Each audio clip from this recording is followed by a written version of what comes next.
The doorbell camera captured a terrifying moment when a young girl walked inside her home.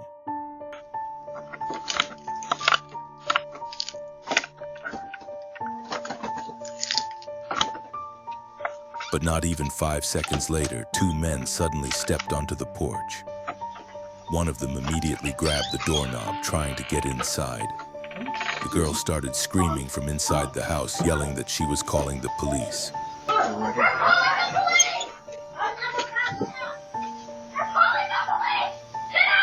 That's when the men finally ran off.